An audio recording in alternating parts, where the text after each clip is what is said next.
Bakit? Anong babasahin ko? Anong mayroon dyan?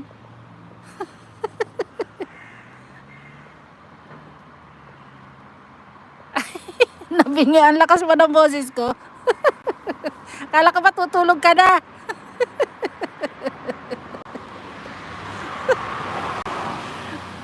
Kasi itong Pilipino na binibigay ko dito sa amo ko kasi 62, 60, 63 na yata. Sabi ko sa amo ko, hindi, kayang-kaya pa niyan. Sabi niya baka mamaya 1 taon daw ay umalis na. Hindi ko lang masabing, oo, 2 years ka lang yan tatrabahuin.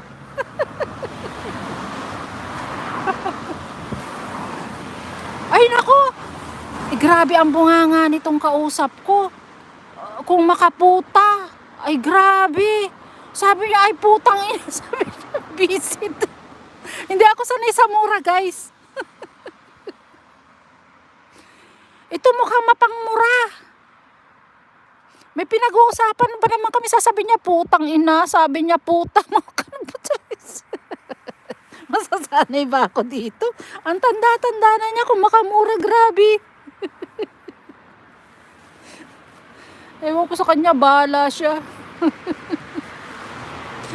Oy, wala nang tao, mag-end na tayo. Oo, grabe kanina. Akala ko kasi, ang nagbigay kasi yung kaibigan ko matagal na rin. Akala ko religyosa, baka makamura. Grabe siya. Ay, nako. Hindi ako marunong magmura, guys. Kasi sa amin, hindi naman sa sa pamilya namin, hindi pwede ang magmura. Lalo na nung buhay pa ang lolo ko. Kaya kami nasanay na yung hindi nagmumura talaga. Dito may kakilala din ako na kung magmura, ganyan, putang ina mo, sasabihin, ay nako.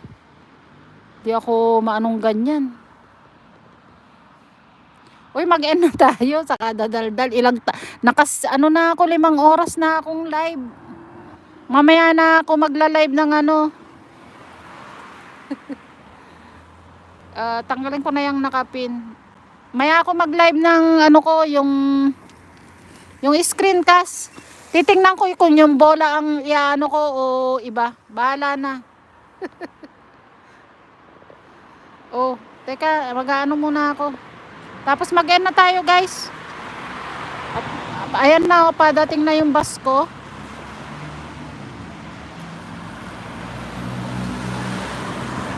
Hindi ko alam kung ano tong andito. Wait lang ha. Tignan ko muna. Hindi yata main ko to. Lagay ko sa main. Naku, puno ba?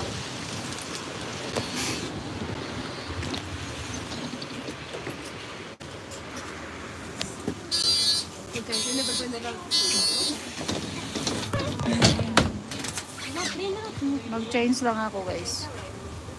Malapit na akong mag 9-4. Konti na lang.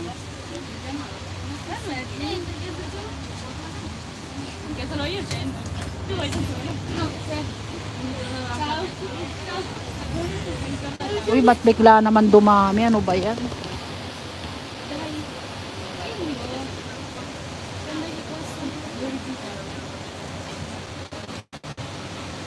Ba't dumami? Sayang. Kaya lang hindi ako makapag-ano sa labas. Puno ang bus.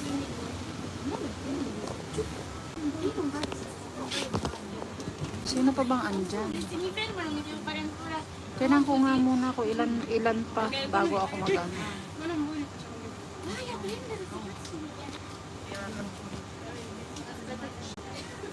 15 na lang, guys. 9-4 na tayo. Ang bilis.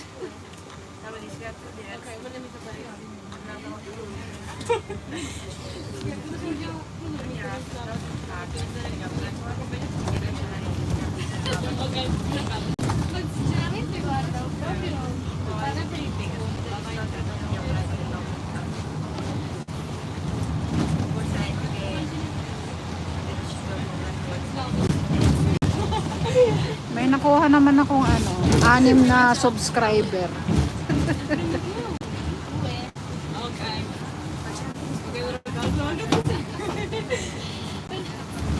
O siya, sige na, bye bye na, guys. Tama na yan.